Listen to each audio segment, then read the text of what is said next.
하나님의 말씀은 데살로니가전서 4장 13절에서 18절 말씀까지 대독해 드리겠습니다.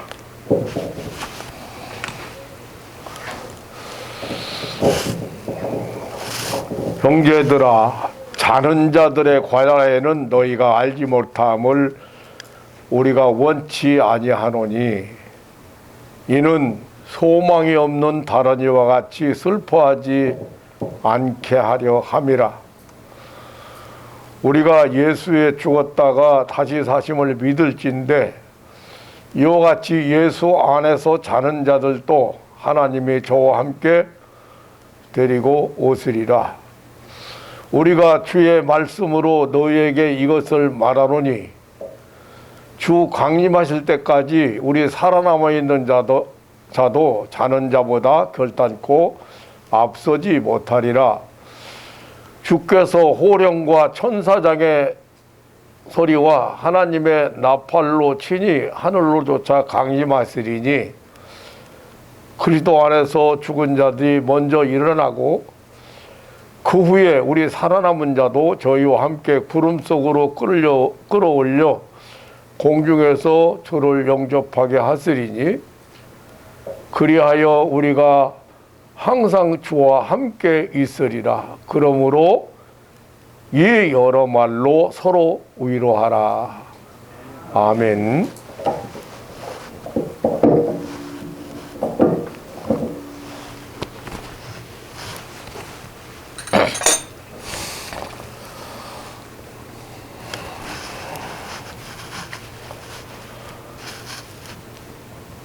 주님 오신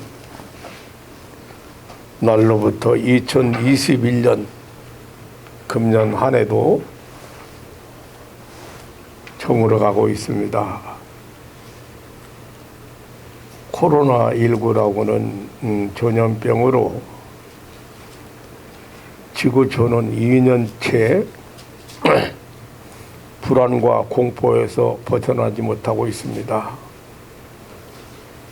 지금 코로나19 변이 오미크론으로 인해서 다시 지구촌은 술렁이고 있습니다. 어제 프랑스 같은 나라는 하루 감염자가 10만 명이 넘었다고 합니다. 이런 2년째 계속되는 이런 전염병,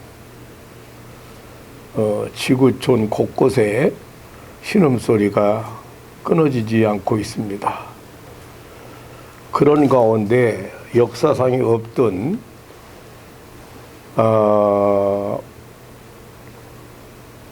그 기후변화라든지 기후변화로 일어나는 세계 곳곳에 홍수, 난리, 그리고 극심한 기근, 수많은 사람이 굶어 죽어가고 태풍이 발생하고 대형 산불이 발생하고 토네이도가 일어나고 또 폭설이 일어나고 그 극심한 기근이나 이런 것으로 인해서 브라질 상파울로 같은 곳은 굶어 죽는 사람들이 코로나로 죽는 사람보다 더 많다고 합니다. 쇼핑몰이나 마트 약탈자가 급증하고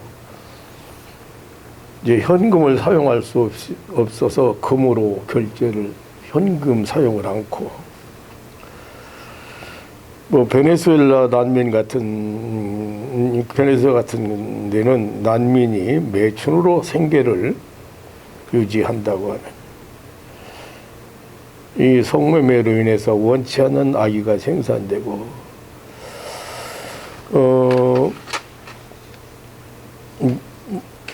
그런가 하면은 미얀마 사태 끊임없이 이 군부 독재로 인해서 군부 쿠데타로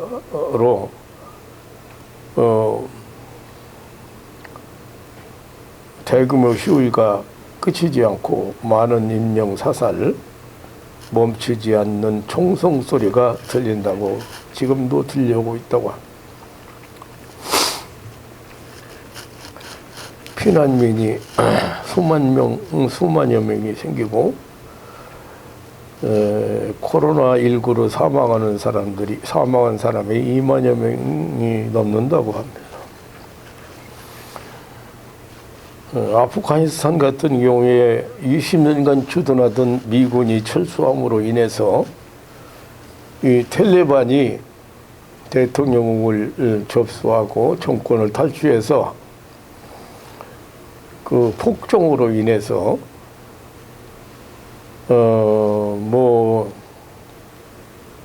외국으로 이민 가려고 하는 사람들이 공항에 몰려들고 거리에서 사라진 여성의 얼굴, 물가 폭동,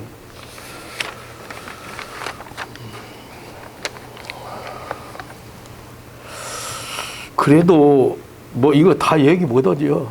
작년 한 해 동안 일어난 것들이 지금 우리가 알고 있는 것은 빙산의 일각이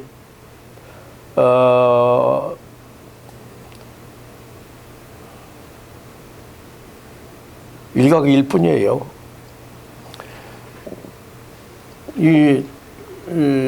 그 코로나19의 장기화로 인해서 이렇게 생활고에 시달리는 사람도 많이 생겼고, 경제 침체는 되기는 했지만 우리나라 같은 경우에는 그래도 비교적 평온한 나라라고 생각이 됩니다. 미국같이 큰 나라도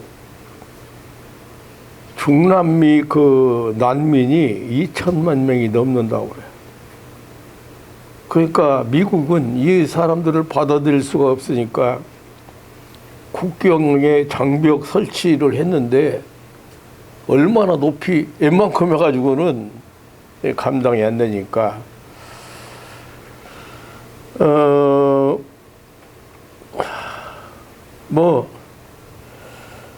아마 우리나라처럼 그래도 평온한 나라가 없지 않나, 그런 생각을 하나님의 은혜로 비교적 정말로 평온한 나라가 아닌가 이렇게 생각이 되어집니다.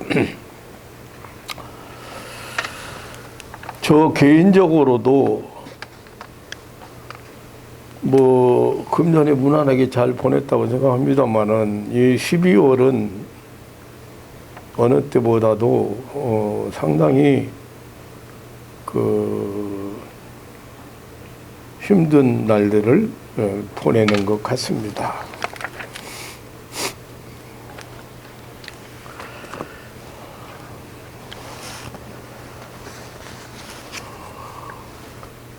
지난주 15일 오후 15일에 오후에 너무나도 충격적인 비보를 제가 받게 되었습니다. 저는 며칠 동안 아무것도 할 수가 없었습니다. 또 하지도 않았습니다. 밥맛도 떨어지고 감기도 오고 몸도 마음도 무척 힘들었습니다. 여러 날이 지나도 마음이 안정되지 않았고 표현할 수 없는 감정이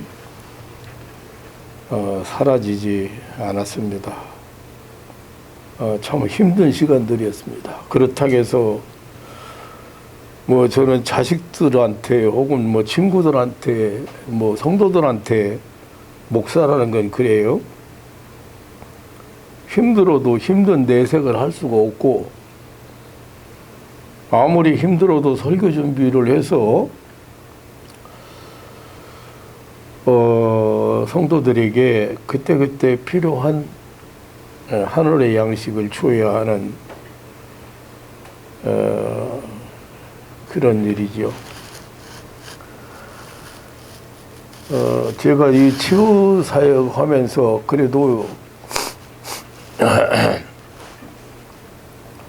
이렇게 한 22년간 지속적으로 관계를 이렇게 맺고 있는 사람들이 많지 않습니다. 근데 그 중에도 전화할 때마다 나는 하나님께서 이 세상에서 김승진 목사님을 만나게 해주신, 내가 김승진 목사님을 만나게 해주셔서 제가 이렇게 건강하게 아무런 탈 없이 살고 있습니다. 못 만났더라면 어떻게 됐을까요? 그러던 이제 50대, 내가 30대에 만났으니까 지금 이제 50대 넘었지요. 그런데 갑자기 감기로 조금 알았는데, 가족도 모르게 그냥 자는 듯이 가버렸어요. 하나님 부름 받았어요. 그런데 그 비보를 제가 접하고 나서 그 어떻게 형용할 수 없는 그런 감정들이 이렇게 가라앉지 않고, 그래서 힘들게 이렇게 보내고 있습니다. 그런데 이제 뭐 성탄절 전주에는 성탄절 예배 당연히 예배 드려야 되니까 예수님이 왕으로 오셨는데 어떻게 성탄절 경배를 할 것인가. 근데 이 12월 마지막 주에 설교를 준비해야 되는데 원래는 이제 버리고 갑시다 그런 설교를 하려고 그랬어요. 원래 이제 계획은 진짜 3살 버릇 8 간다고 정말로 버려야 될 거 못 버리고 인생을 그것 때문에 망치고 사는 사람 많아요.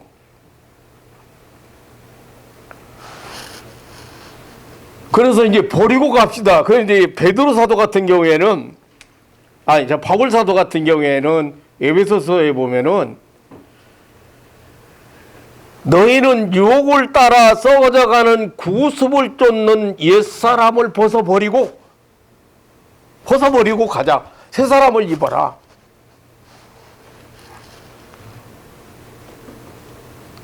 그 설교를 좀 해야 되겠다. 그래서 벗어버리고 다 욕심 내려놓고 가자. 무엇보다 욕심 버려야 행복한 사람. 그런데 사람들이 욕심이 뭔지 잘 모르는 것 같아요. 욕심이 뭐 대단하게 큰 게 아니고, 지금 내가 가지고 있는 것에 대해서, 내가 소유한 것에 대해서 만족하지 못한 게 욕심이에요. 만족하지 못하는 게 돼요. 더 많이 가지려고, 그보다 지금 가지고 있는 것보다 더 많이 가지려고 하는 게 욕심이에요.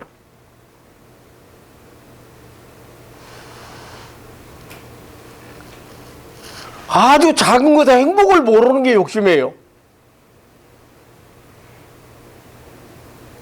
그래서 이거 버리고 갑시다. 오늘 설교를 안 들어도 버리고 가시기를 주님의 이름으로 축원합니다. 내려놓으세요. 버려버리세요.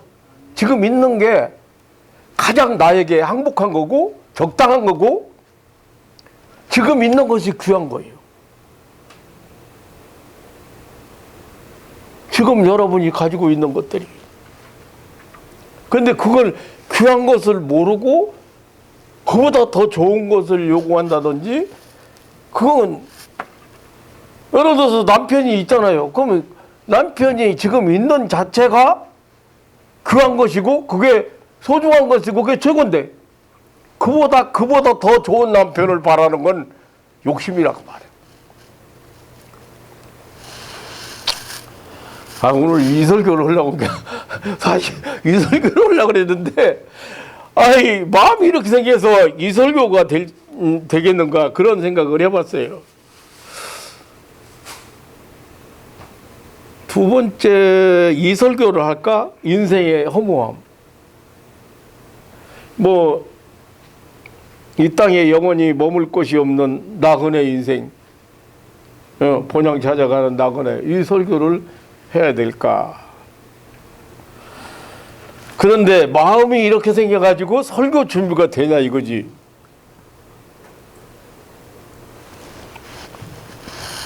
갑자기 오늘 본문이 마음에 이렇게 생각나면서 마음이 부딪혔어요.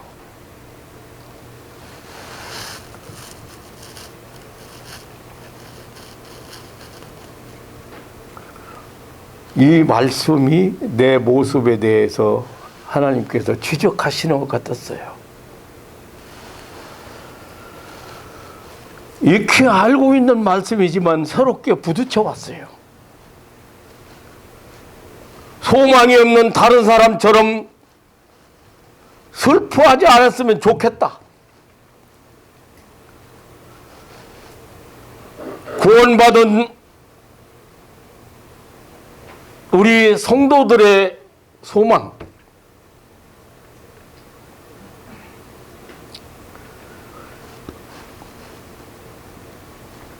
소망이 없는 다른 사람들처럼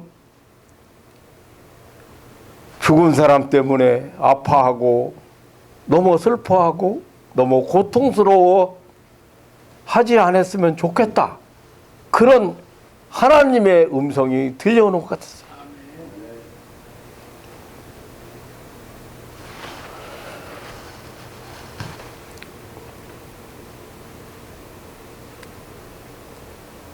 그래서 설교 제목이 바꾸어졌어요. 소망 없는 사람처럼 살지 마라. 소망을 가지고 살아라. 근데 가만히 생각해 보니까요, 고린도서 13장 13절에 믿음, 소망, 사랑, 이 세 가지는 항상 있을 것인데 그 중에 제일은 사랑이다 이랬잖아요. 근데 믿음하고 사랑이라는 이야기는 설교도 많이 하고 하는데 소망에 대한 것은 별로 없는 것 같아요. 그런데 이번에 그 소망이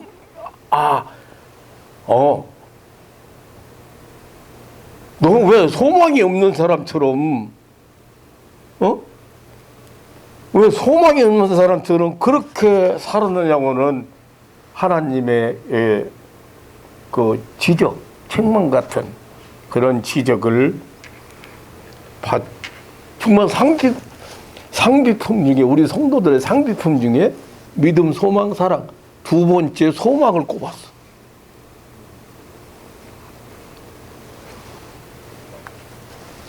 사랑하는 성도 여러분, 하루하루 소망을 가지고 승리하는 삶을 사는 저와 여러분 되시기를 주님의 이름으로 축원합니다. 소망이 참 소중하다. 하나님은 우리 인간에게만 주신 것이 있는데 그게 소망. 그래서 상담을 하고 어려움 때문에 호소해온 성도의 전화를 받으면서 가만히 생각해 보니까 낙심하고 힘들 때, 막 절망적일 때 온 전화를 이렇게 가만히 들어보니까 캄캄해지면 소망이 잘 안 보이는 거예요.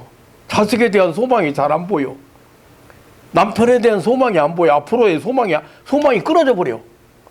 끊어져 버린 사람들이요. 소망 없어 어떻게 돼? 자살한다니까.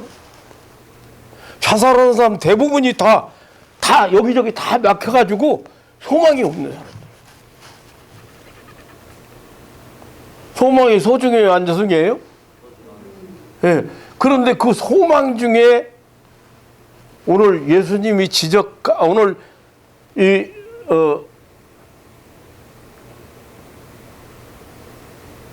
바울 사도가 지적한 그 소망, 영원한 소망.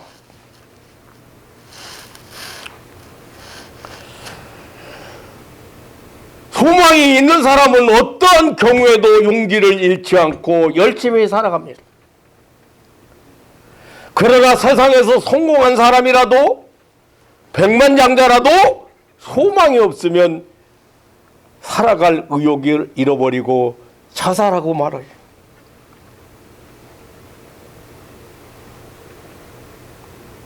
소망은 인생의 버팀목이라고 할 수도 있고, 소망은 인생이 살아가는 에너지라고 그렇게 말할 수가 있겠습니다.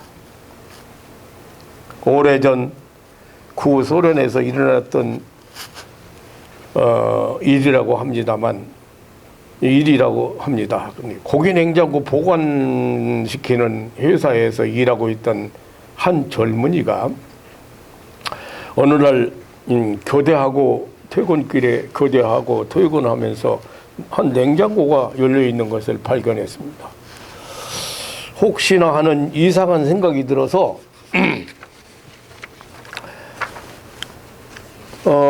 냉장고 안에 들어가 보니까 그 안에 아무도 보이지 않아서 자세히 찾아봐서 순간 도둑인가 하고 하는 생각에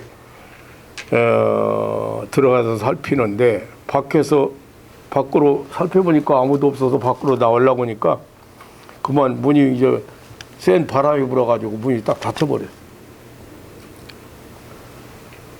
그 앞만 열어지 그게 이제 딱 잠기니까 밖에서 열어야 되는데 안에서 냉장고 안에 열쇠가 없잖아요 원래.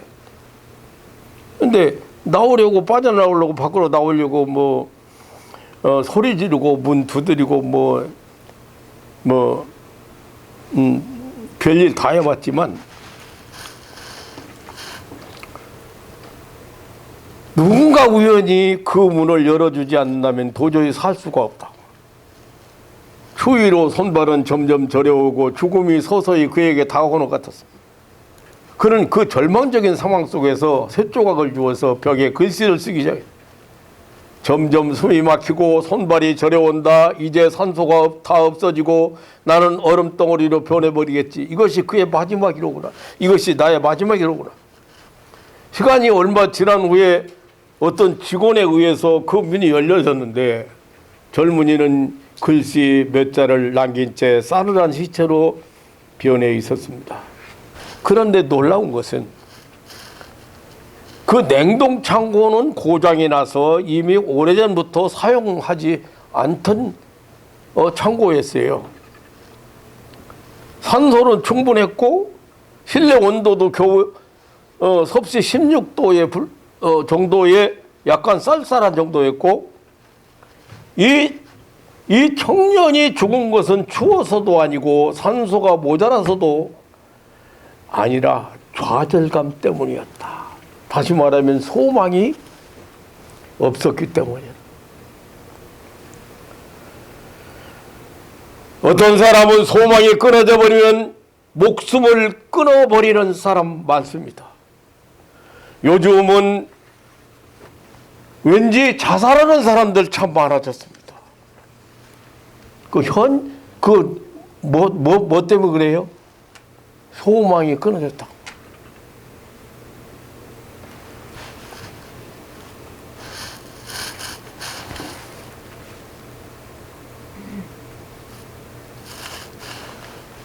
마귀 사탄은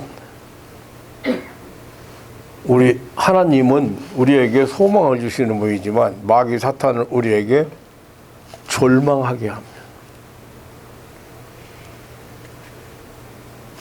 그러니까 이 마귀 사탄이 낙심시키려고 넣어주는 마음이 바로 절망이요. 이 사단의 속삭임에 넘어가게 되면 많은 것을 잃어버리고 많은 것을 포기하게 됩니다. 친구도 이웃도 사랑하는 사람도 잊어버리고 결국은 파멸에 이르게 만드는 것이 이 절망이요.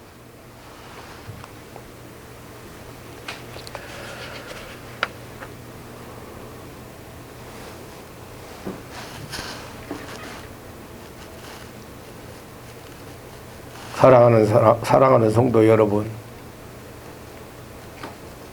어떠한 경우에도 소망을 가지고 우리는 새해를 맞이하고 또 일생을 살아가야 하겠습니다. 뭐 세상 사람들이 가진 소망들이 그렇잖아요. 예.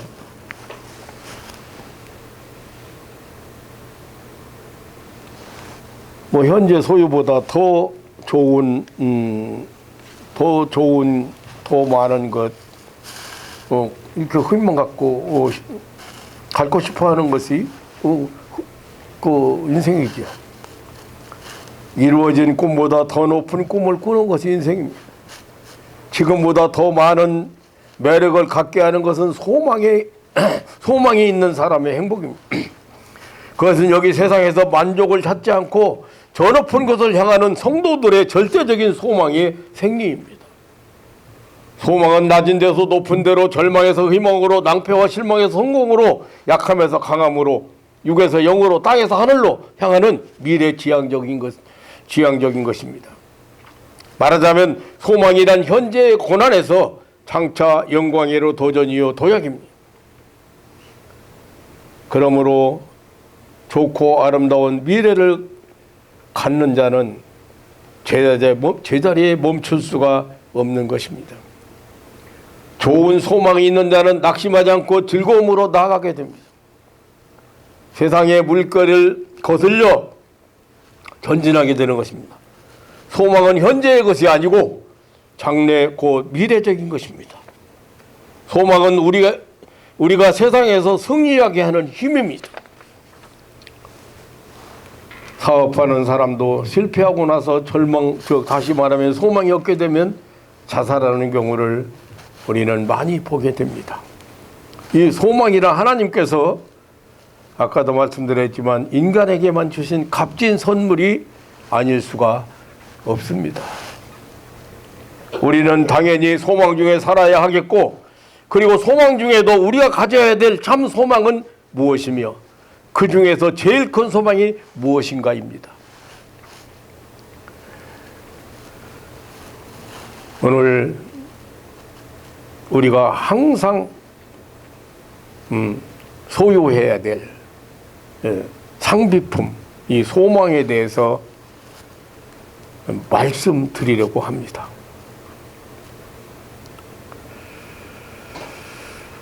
사람들은 대체로 두 가지 소망을 가지고 산다고 하겠습니다. 그건 첫째는 이 세상에서의 소망이지요. 세상에 대한 소망이지요. 세상을 성공적으로 살아가는 힘은 이 소망이지요. 하지만 이런 소망은 생명이 끝나면 없어지고 마는 것이죠. 예.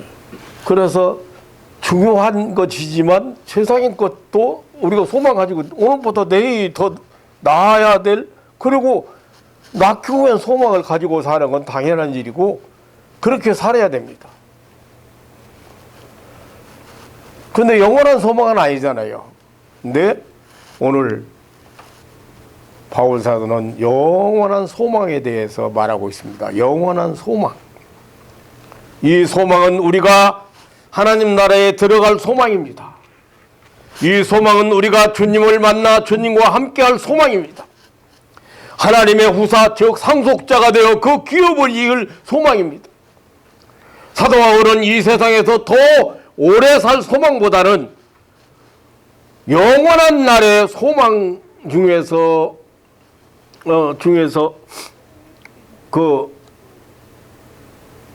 빌립보서 1장 23절에 보면 세상을 떠나서 그리스도와 함께 있을 소망을 가진 것이 더욱 좋다고 했습니다. 왜냐하면 그는 천국을 가본 사람이었습니다. 고린도후서 12장 4절에 보면 그가 낙원으로 이끌려가서 말할 수 없는 말을 들었으니 사람이 가히 이르지 못한 일이로더라고 그 경험을 간증하고 있습니다. 이 소망은 확실한 소망입니다. 하나님은 사도 바울이 그 이방 선교를 위해서 큰 일을 감당할 그 율법에 대해서 박사고 율법에 대해서 선생, 율법에 대해서 잘 알고 있는, 그리고 하나님에 대해서 너무 잘 알고 있는 사도 바울을 이렇게 열심히 일꾼으로 사용하시기 위해서 하나님 천국을 보여주신 것 같아요. 근데 제가 목회하면서 경험한 건 어떤 성도, 세상을 일찍 떠난 성도가 있거든요. 그런데 나중에 막 하나님 원망하고 그러다가 생각했는데, 깨달았는데, 그 사람은 아니 나도 체험하지 못하고 막 나도 부러울 정도로 천국을 직접 보고 기도하면서 직접 보고 막 기뻐하고 그렇게 하더라고요. 그러더니 하나님께서 일찍 데려가시려고 미리 다 보여주셨구나. 늘 입에 봉글봉글하고 살았어. 봉글봉글 살았어. 기도하면서 그런 거 보고 막 그러니까요. 그런데 신앙생활을 얼마 하지 않아. 내가 전도해가지고 신앙생활 시작한 사람인데도 천국에 대해서 너무 잘하는 거야. 이거 웬만한 사람 천국 간증을 하면 내가 안 들어요. 왜냐하면 성경적이 아니에요. 그리고 그게 남이 들을 간증이 아니라 혹시 그 사람에게 필요한 간증을 하나님이 그 필요한 걸 보여주실지 몰라요. 회개하기 위해서, 깨닫게 하기 위해서, 아니면 소망 갖게 하기 위해서. 그러나 이 성도는 그렇지 않아요. 와.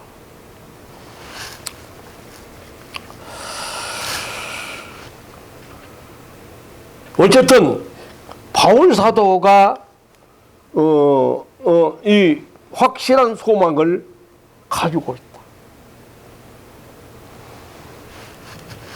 요한복음 5장 24절에 예수님께서 말씀하시기를 내가 진실로 진실로 너희를 이르노니 내 말을 듣고 또 나 보내신 이를 믿는 자는 영생을 얻었고 심판에 이르지 아니하나니 사망의 생명으로 옮겼느니라. 예수를 믿는 우리에게 이미 영생을 주셨고 우리는 이미 죽을 자리에서 옮겨진 사람, 생명으로 옮겨진 사람, 앞으로 옮겨질 사람들이 아니에요.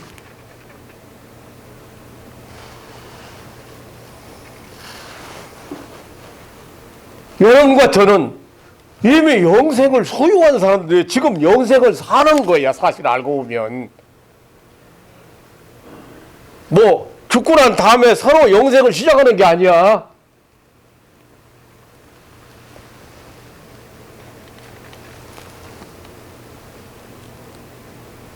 성령께서는 친히 영으로 더불어 우리가 하나님의 자녀인 것을 증거하고 계신다고 했습니다.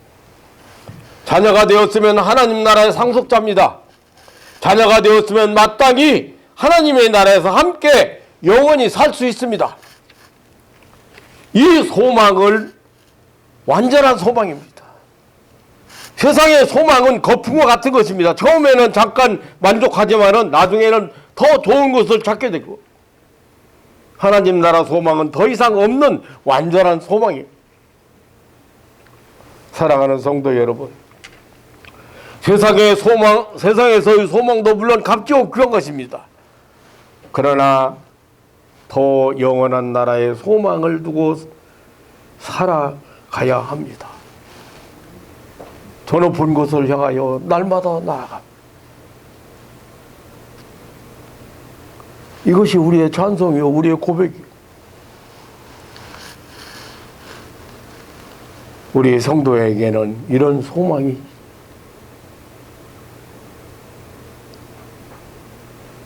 그런데 여기 있는 목사도 늘 떠날 준비한다, 천국에 가면 다시 만납시다. 또 어떤 때는 하나님께서 진짜 제가 이상한 사람 될까봐 얘기를 안 했지만, 세상 그것 때문에 내가 마음 아파할 때에, 떠난 사람 때문에 마음 아파할 때에, 그 천국인 줄 모르고 왔는데, 제일 앞에서 목사님 막 환영하고 그 많은 사람들 중에 그런 모습을 보고 늘 살았지만, 이 천국에 대한 소망은 좀, 내세에 대한 소망은 좀 흐리지 않았나. 그렇다고 해서 내세의 소망이, 분명하고 확실하다고 해서 슬퍼하지 않거나 아파하지 않거나 그럴 수는 없는 게 아닌가, 인간 상정이. 인간.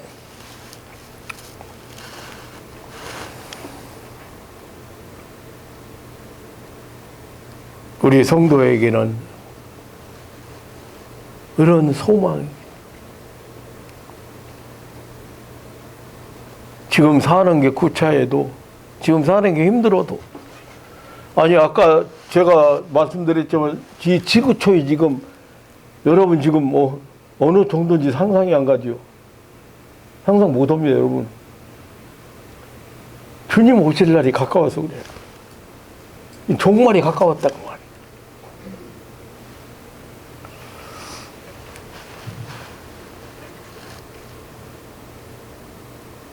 예수님을 만나서 복된 천국에서 살 소망을 가진 성도야말로 참된 소망을 가진 신앙인입니다. 이 소망을 오늘 본문에서 데살로니가서 4장 13절로 18절에서 예수 안에서 죽을 소망, 예수 안에서 죽을 소망, 또 한 가지는 예수 안에서 살 소망을 가지기를 말씀하고 있습니다. 우린 누구나 한 번은 반드시 죽습니다. 그러나 주 안에서, 예수 안에서 죽을 소망이 있다는 거, 이거 정말 엄청난 것이죠.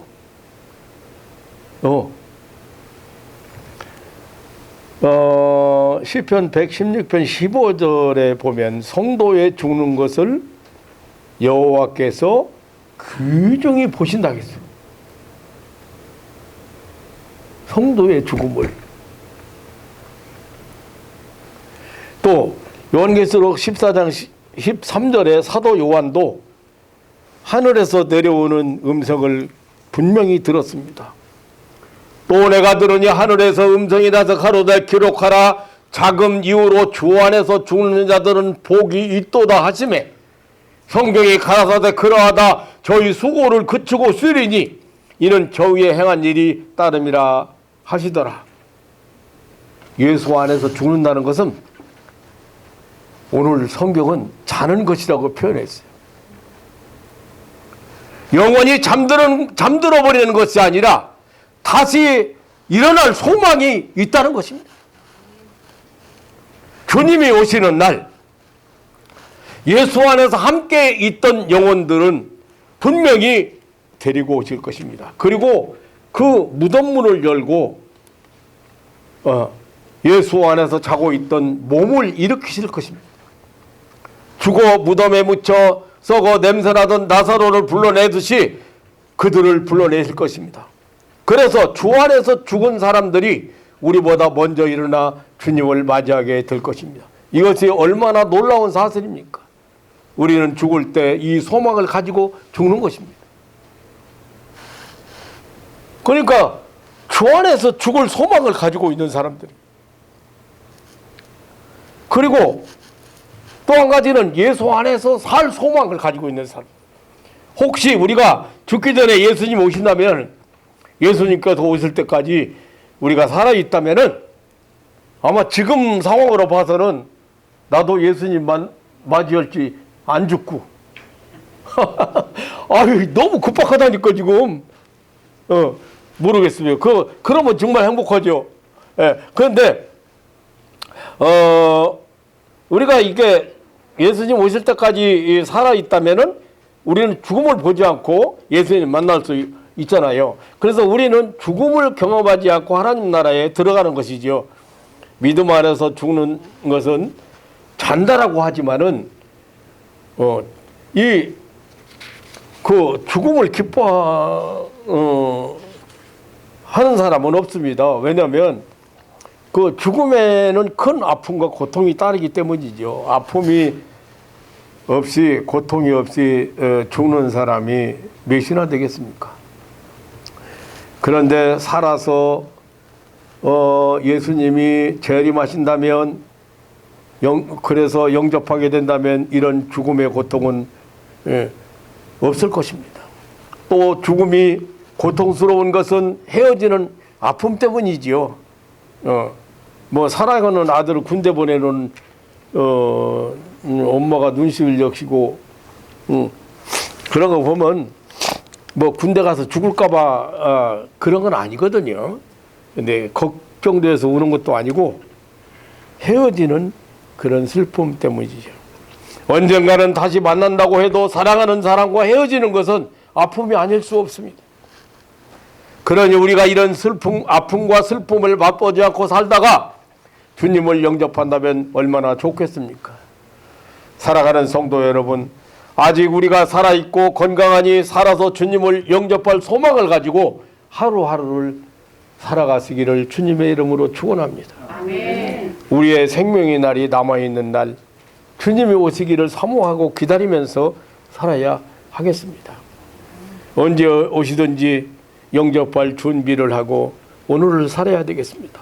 만약에 그렇게 살다가 주님 만나지 못하고 죽게 된다면 예수 안에서 자다가 다시 만날 소망을 가지고 가족들과 잠시 헤어지는 것이, 사도 베드로는 베드로후서 3장에서 주님의 재림에 대한 소망을 가질 것을 말하면서 이렇게 말했습니다.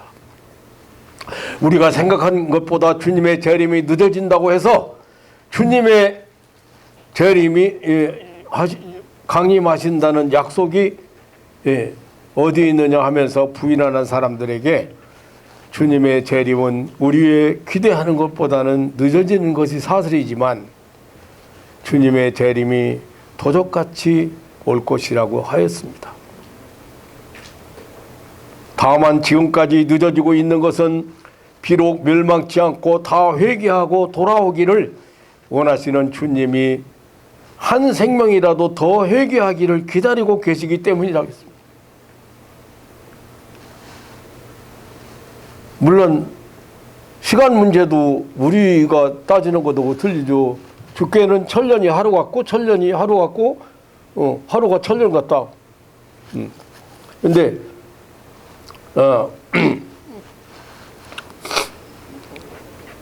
이렇게 이제 그렇지만 밤이 깊으면 아침이 오듯이 주님의 재림은 분명히 있을 것입니다. 그렇다면 그날을 기다리는 성도들은 어떻게 살아야 하겠습니까? 사도 베드로는 베드로후서 3장 10절로 12절에 그러나 주의 날이 도적같이 오리니 그날에는 하늘이 큰 소리로 떠나가고 체질이 뜨거운 물에 풀어지고 땅과 그 중에 있는 모든 일이 드러나리로다. 이 모든 것이 이렇게 풀어지리니 너희가 어떠한 사람이 되어야 마땅하뇨. 거룩한 행실과 경건함으로 하나님의 날에 임하기를 바라보고 간절히 사모하라겠습니다. 그렇습니다. 거룩하고 견건하게 살아가면서 그날이 오기를, 하나님의 날이 오기를 사모해야 합니다. 우리가 지금 세상에 산다는 자체는 사명이 있다는 의미지요. 그런데 그 사명을 망각하고 세상에 취해서 산다면 생각지 않은 날, 알지 못하는 시간에 주님이 오셔서 엄히 책망하실 것입니다.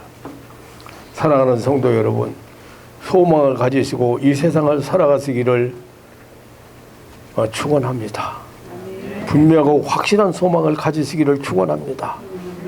먼저는 이 땅에서도 항상 소망을 가지고 살아가야 됩니다.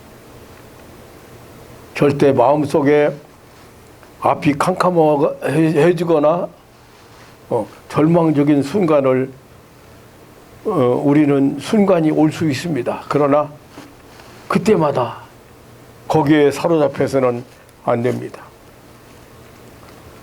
그래서 이 세상 우리가 이 땅에서 사는 동안도 항상 소망 중에 살아가죠. 그런데 그 소망 중에도 내세에 대한 소망, 주님이 오시는 날, 재림하시는 날, 영접할 소망,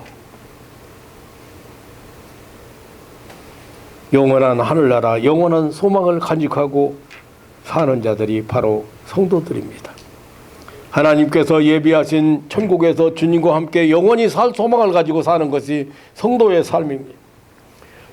이 소망 중에 살다가 먼저 죽으면 남보다 먼저 주님 만날 것이고 주님 하나님 나라에서 쉬다가 다시 만날 것입니다. 이 소망 주님을 기쁨으로 이 소망 중에 살다가 주님이 오시면 우리는 기다리던 주님을 기쁨으로 만나 주님과 함께 영원히 살 것입니다. 이 복스러운 소망을 간직하고 오늘 열심히 살고 긍정적으로 살고 그리고 소망 중에 사는 성도들이 되시기를 주님의 이름으로 축원합니다. 아멘. 주님의 재림을 준비하라고 하니까 뭐 하얀 옷을 만들어 입고 날마다 주님 기다리는 그런 주님만 기다리라는 그런 말은 아닙니다. 주님이 구름 속에 오시려나 하고 날마다 하늘만 바라보고 구름만 바라보고 살으라는 그런 의미는 아닙니다. 이장님 재림 그 소동 때 어떤 사람은 주님이 재림하시면 하나씩 떨어질 테니까 이제 갈라질 테니까 그때는 뭐 막 수많은 사람들이 일어나는데 전부 다 막 옛날에 피난길에서 다 떨어지고 헤어지고 그랬는데 더 이번에는 더 소란할 테니까 뭐 이혼 소송을 제기한 사람이 있다고 하더라고. 미리 헤어지자고. 그런가 하면은 주님의 재림을 준비한다면서 가정도 팽개치고 외딴 곳에 가서 생활하는 사람도 있었고 예수님 곧 오시는데 무슨 공부냐고 학교 중단시키고 학원도 중단시킨 사람도 있었어요. 웃지 못할 일들이 참 많이 일어났습니다만은 그러나 이런 것이 이런 것이 준비가 아니죠. 사랑하는 남편과 남편의 퇴근 시간을 기다리는 아내가 남편을 기쁘게 하기 위해서 맛있는 저녁 식사를 준비하며 집안을 가지런히 정리하고 깨끗하게 청소해놓고 기다리는 것처럼 주님을 기다리는 성도라면 주님이 기뻐하시는 경건하고 깨끗한 삶을 살려고 노력해야 하겠습니다. 지금 현재 내가 처한 위치에서 충성을 다하는 성도가 주님을 기다리는 주님의 재림을 기다리는 사람이고 또 소망이 있는 사람입니다. 하나님을 기쁘시게 하는 성도입니다. 아마 여기 오늘 데살로니가전서 4장 13절로 18절에 바울 사도가 잠자는 사람에 대해서 너무 슬퍼하지 하지 마라. 그런 사람들이 되어서는 슬퍼하는 자가 되어서는 안 된다. 그래서 너희가 잠자는 사람에 대해서 좀 알았으면 좋겠다. 죽은 사람에 대해서 좀 알았으면 좋겠다. 예수님이 재림시에 같이 옳고 뭐 아주 세밀하게 뭐 이제 이것 때문에 이제 사실은 공중재림 때문에 이제 틀림을 받는 것 때문에 뭐 학자들 간에 뭐 여러 가지 뭐 논문도 있고 글이 많이 있고 책도 많이 있어요. 그런데 아마 누가 보면은 연말에 목사님이 설교할 게 없어가지고 뭐 이거 잠자는 자들에 대한 설교 뭐 그런 그게 아니고 여기 바울 사도가 지적한 소망이 없는 사람들처럼 살지 말라는 소망이 없는 사람들처럼 죽음 앞에서 너무 슬퍼하거나 괴로워하거나 안타까워만 하지 말라는 얘기거든요. 그런데 여기 소망이라는 얘기를 오늘 여러분들에게 드리고 싶어요. 하나님은 소망의 하나님이시다. 마지막으로 한 절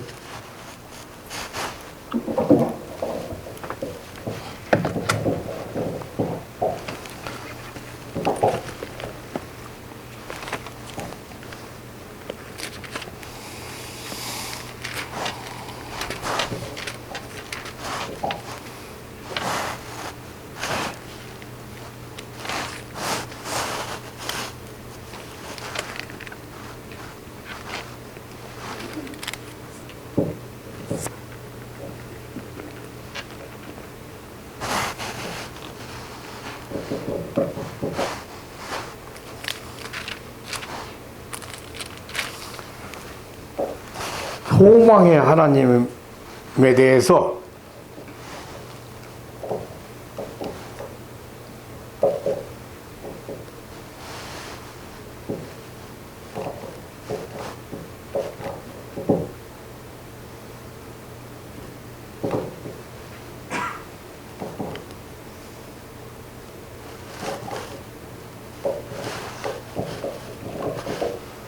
자, 이게 이제 새해 여러분들에게 주시는 여러분들을 축복하시는 말씀으로 알고 다 같이 크게 로마서 15장 13절 시작.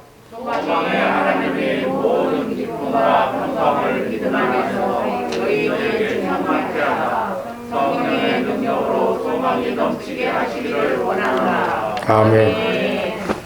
연말에 여러분들의 연말 연시에 여러분들에게 여기 목사가 드리고 싶은 하나님은 소망의 하나님이십니다.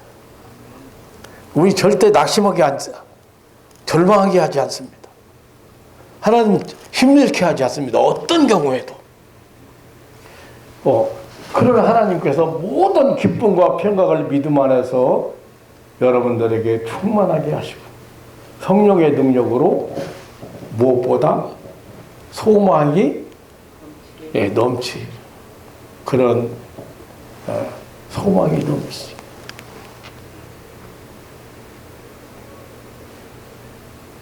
아마 연말 설교에 이런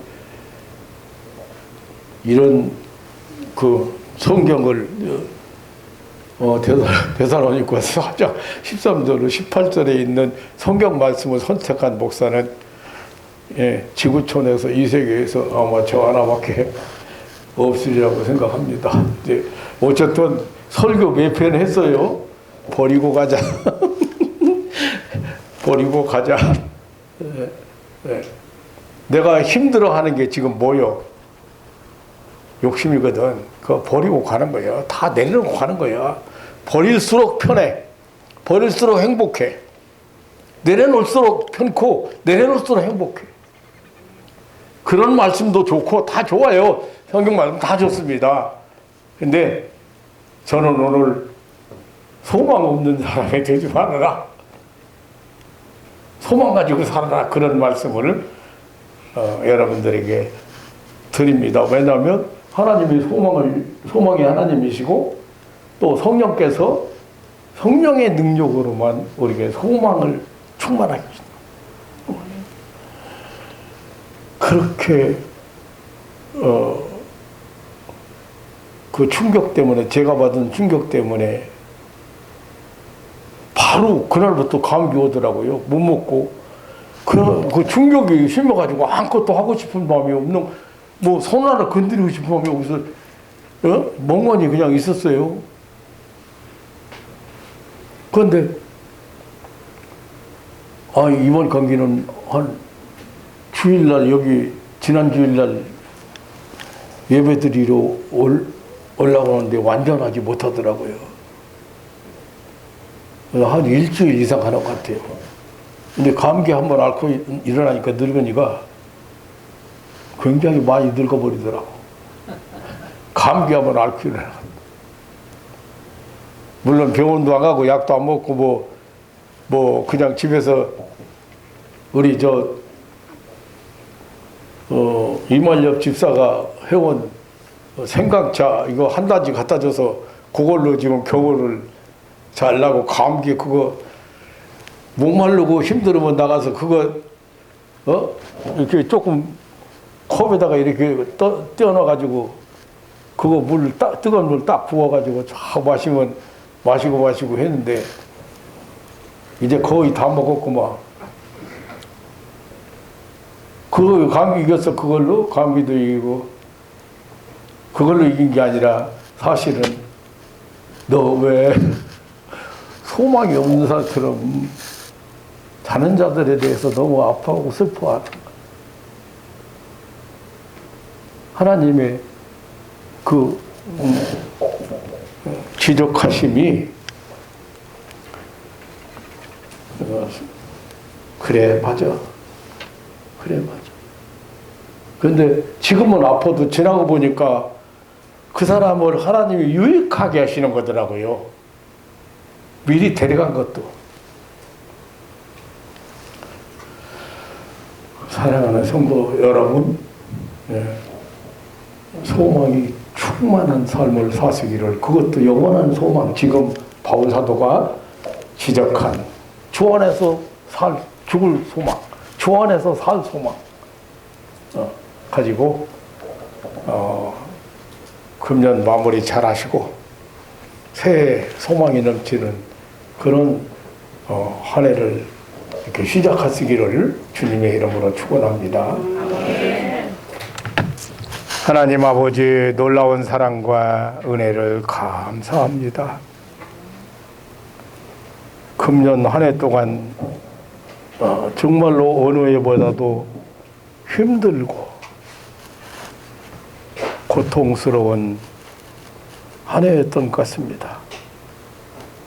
그럼에도 불구하고 이렇게 우리에게 끝없는 하나님의 사랑과 하나님의 그 능력의 손길과 그리고 위로와 평안을 주셔서 아무 탈 없이 한 해를 보낼 수 있도록 축복해 주신 것을 감사합니다. 하나님 아버지, 연말을 보내면서 무엇보다도 소망 없는 사람이 되지 말고, 소망 없는 사람처럼 살지 말고 소망을 가지라고는, 그것도 영원한 소망을 가지라고는 이 놀라운 메시지를 함께 나누었습니다. 하나님 아버지, 사랑하는 가족들 마음속에 비록 이 세상에서